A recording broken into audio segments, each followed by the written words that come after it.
Hello friends, this is Pranay. दोस्तों, आज मैं टेक्सास चेनसो मैसेकर को एक्सप्लेन करने वाला हूं, जो हाल ही में नेटफ्लिक्स पर रिलीज हुई है। ये मूवी 1974 वाली टेक्सास चेनसो मैसेकर का सीक्वल है, लेकिन इस मूवी को समझने के लिए आपको इसका पार्ट 1 देखने की जरूरत नहीं है। So without wasting time, let's start the video. Movie की शुरुआत एक न्यूज से होती है, जहां पे दिखाया जाता है कि 18 अगस्त 1973 के समर में 5 लोग टेक्सास में छुट्टियां बिताने गए थे, जहां पे किसी ने उन पर जानलेवा हमला किया था। उन्हें मारने के लिए उस आदमी ने हथौड़े, मीठुक और चेंसो जैसे चीजों का इस्तेमाल किया था। हमें पता चलता कि उन 5 लोगों में से सिर्फ एक लड़की ही जिंदा बच पाती है, जिसका नाम सैली रहता है। पुलिस को इस हादसे के बारे में बताने के बाद सैली ने फिर इसके बारे में कभी भी किसी से चर्चा नहीं की। सैली के बयान के अनुसार उसके और उसके दोस्तों पर हमला करने वाले ने इंसान की चमड़ी से बना हुआ एक मास्क पहने हुए था, जिसकी वजह से वो उसका चेहरा नहीं देख पाई। अब सीन चेंज होता है और हम लाइला को देखते हैं, जो कि गैस स्टेशन के ओनर से सैली के बारे में पूछ रही होती है। वो लाइला को बताते हैं कि 30 साल से सैली उस किलर को ढूंढ रही है, पर अभी तक सैली को वो किलर नहीं मिला। तभी मेलेडी, जो कि लाइला की बहन थी, वहाँ पे आती है और लाइला को वहाँ से चलने के लिए कहती है। गैस स्टेशन का ओनर उनसे पूछता है कि वो दोनों कहाँ जा रहे हैं। तब मेलेडी उसको बिना जवाब दिए वहाँ से चली जाती है। गैस स्टेशन से निकलकर मेलेडी डांटे को ढूंढती है, जो कि उसे बोलता है कि वो लोग उस टाउन में जाने के लिए तैयार हैं। दरअसल दोस्तों, मेलेडी और डांटे ने मिलकर हार्लो टाउन की कुछ एरिया को बहुत ही सस्ते में खरीद लिया था और उसमें इन्वेस्टर्स के थ्रू डेवलपमेंट का प्लान बना रहे थे। इधर हम डांटे के साथ उसकी गर्लफ्रेंड रुथ को भी देखते हैं। तभी वहाँ पे अचानक से एक आदमी आता है, जिसका बिहेवियर काफी रूड था और उसके पास एक गन भी रहता है। इसके बाद वो लोग हार्लो टाउन की तरफ बढ़ने लगते हैं।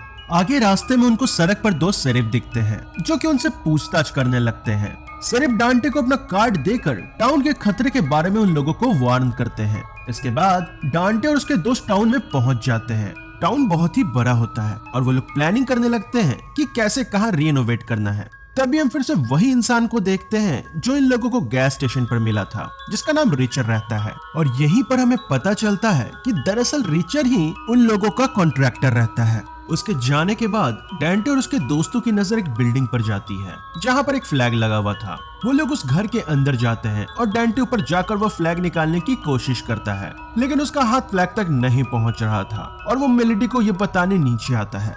इतने में एक बूढ़ी औरत, जिसका नाम वर्जीनिया रहता है, वो उस घर से बाहर निकलती है और हैरानी से पूछती है कि वो दोनों उसके घर में क्या कर रहे हैं। दोनों ही चौंक जाते हैं, क्योंकि उन्हें लग रहा था कि यहाँ पर कोई नहीं रहता। वर्जीनिया उन्हें बताती है कि कई सालों पहले ये घर एक ऑर्फनेज हुआ करता था, जिसे वो चलाया करती थी। मेलेडी वर्जीनिया को कहती है कि बैंक ने तो ये जगह बहुत ही पहले जब्त कर लिया है और उसे यहाँ नहीं होना चाहिए, लेकिन वर्जीनिया कहती है कि बैंक के साथ जो भी गलतफहमी हुई थी वो अब दूर हो चुकी है और उसने अब सारे पैसे ऑलरेडी भर दिए हैं। डांटे को वर्जीनिया की किसी भी बातों पर यकीन नहीं होता है और वो शेरिफ को कॉल करने घर से बाहर जाता है। इधर वर्जीनिया मेलेडी को बताती है कि वो फ्लैग उसके ग्रैंडपा का है और वो ये जगह छोड़कर नहीं जाना चाहती, क्योंकि ये जगह उसके परिवार की आखिरी निशानी है। तभी अचानक से वहाँ एक बहुत ही बड़ा आदमी आ जाता है और वर्जीनिया उसे कहती कि यहाँ सब ठीक है और वो चिंता ना करे, जिसे सुनकर वो बड़ा सा आदमी वहाँ से चला जाता है। वर्जीनिया मेलेडी को बताती है कि उनके पास आखिरी ऑर्फन बचा है, जिसे स्पेशल केयर की जरूरत है और इसलिए वो उसे छोड़कर कहीं नहीं जा सकती। इतने में ही वहाँ पर शेरिफ और डिप्यूटी शेरिफ भी आ जाते हैं और वो वर्जीनिया को जबरदस्ती वहाँ से ले जाने लगते हैं। इसी दौरान वर्जीनिया की हालत खराब हो जाती है और तभी वहाँ बड़ा सा आदमी आकर उन्हें लेकर पुलिस वैन में बैठ जाता है, ताकि वो जल्द से जल्द उसे हॉस्पिटल ले जा सके। यहाँ रुथ भी पुलिस वैन में बैठ जाती है, ताकि काम पड़ने पर वो वर्जीनिया की मदद कर सके। तभी वहाँ पे एक बहुत ही बड़ी वैन आती है, जिसमें बहुत सारे इन्वेस्टर्स ऑक्शन के लिए आए हुए थे।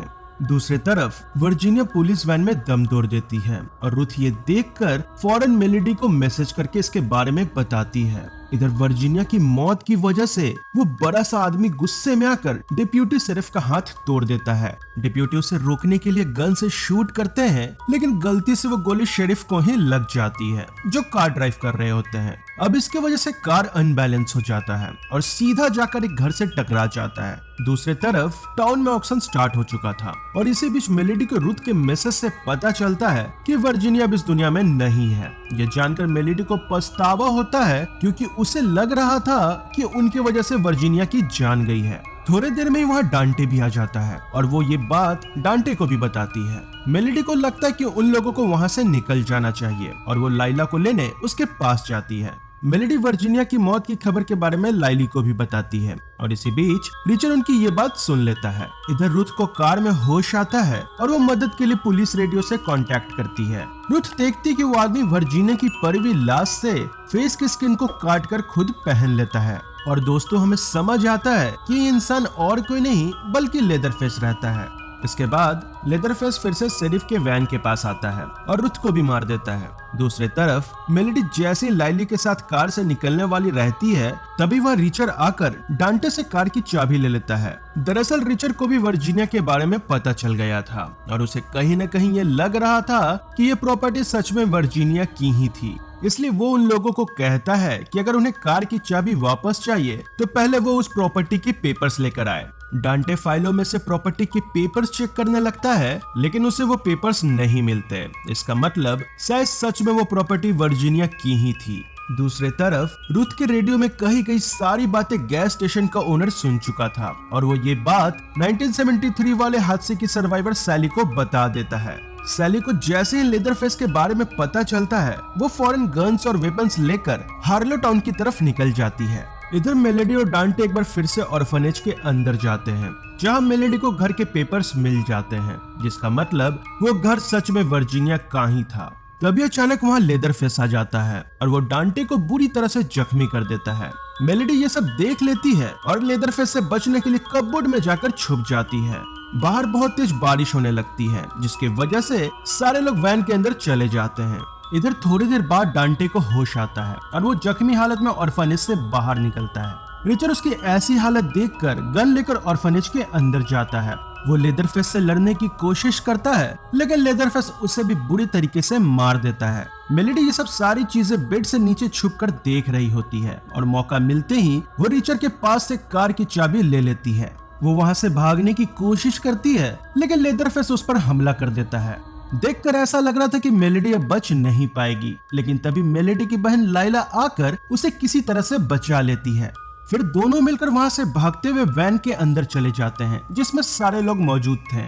थोड़ी देर में उस वैन के अंदर लेदरफेस भी आ जाता है जो कि अपने चैनसॉ से एक एक करके सारे लोगों को बुरी तरह से मारने लगता है। ये देखकर मेलेडी और लाइली किसी तरह से वैन की सनरूफ से निकलकर वहां से भाग जाते हैं। इतने में वहां पर सैली भी आ जाती है जो मेलेडी और लाइली को अपने कार में लॉक करके लेदरफेस से लड़ने चली जाती है। सैली लेदरफेस पर शूट करती है जिससे वो वहां से भाग जाता है और इसी बीच सैली मेलेडी को कार की चाबी दे देती है। तभी वहां लेदरफेस फिर से आता है और वो चैनसॉ से सैली को बुरी तरह से घायल कर देता है। इधर मेलेडी कार से लेदरफेस पर अटैक करने की कोशिश करती है लेकिन उसकी कार एक जगह पर जाकर टकरा जाती है। इसके बाद लेदरफेस मेलेडी को मारने के लिए उसके तरफ बढ़ता है लेकिन इसी बीच लाइला रिचर्ड का एक बड़ा सा गन लेकर आ जाती है बट अनफॉर्चुनेटली लाइला उस गन की मैगजीन लोड करना भूल जाती है, जिसके बाद लेदरफेस लाइला को मारने उसके पीछे भागता है। वो लाइला को चैनसॉ से मारने ही वाला रहता है कि तभी सैली जो कि जख्मी हालत में सड़क पर गिरी हुई थी वो लेदरफेस पर शूट करके उसे वहां से भगा देती है। इसके तुरंत बाद सैली वहीं पर मर जाती है। लाइला सैली की परी हुई शॉटगन उठाकर लेदरफेस को मारने बिल्डिंग के अंदर चली जाती है लेकिन लेदरफेस लाइला पर हमला करके उसे पानी में गिरा देता है। लाइला पानी से बाहर निकलती है और इधर मेलेडी लेदरफेस पर हमला कर देती है लेकिन लेदरफेस को कुछ भी नहीं होता है। वो अपने चैनसॉ से मेलेडी पर अटैक करने ही वाला रहता है कि तभी लाइला शॉटगन से लेदरफेस पर 3-4 गोलियां शूट करती है। हैरानी की बात थी कि इस हमले से भी लेदरफेस नहीं मरता है। उतने में ही मेलेडी अपने हाथों में चैनसॉ उठाती है और सीधा उसके चेहरे पर वार करती है। इस हमले से लेदरफेस पानी में गिर जाता है और ऐसा लगता है कि वो आखिरकार मर गया। अब अगले सुबह मेलेडी और लाइला अपने कार को ऑटो पायलट पे करके वहां से जाने लगते हैं लेकिन तभी वहां अचानक से लेदरफेस आ जाता है और वो कार की ग्लास को तोड़कर मेलेडी को बाहर खींच लेता है। अब क्योंकि कार ऑटो पायलट पर रहती है इसलिए वो लाइला को लेकर आगे बढ़ जाती है। लाइला कार के सनरूफ से देख पाती है कि लेदरफेस ने उसकी बहन का गला चैनसॉ से काट दिया है और ये मूवी इसी के साथ खत्म हो जाती है।